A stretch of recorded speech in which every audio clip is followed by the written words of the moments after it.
เก็บมันไว้อยู่หรือบอกเสื้อโตนั้น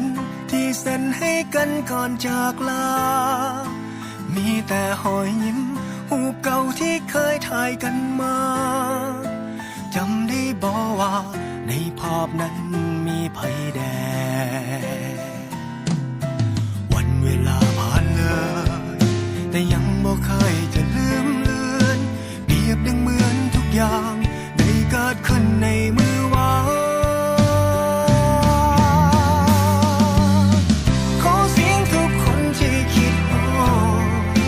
หมอเจ็บฝังใจ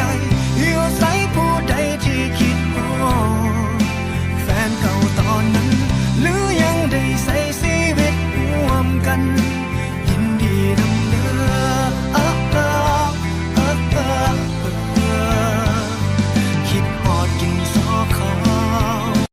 สาวเพียบผมห้องเฮียนบ่มีพัดลมก็ยังตั้งใจศึกษา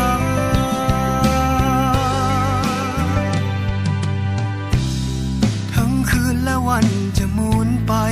5 ปี10 ปีพันคืนหมื่นวันนับจากนี้ภาพเก่าเหล่านั้น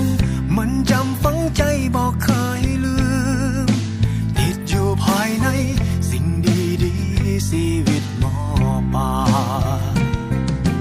มิตรภาพเหล่านั้นมันยังจำ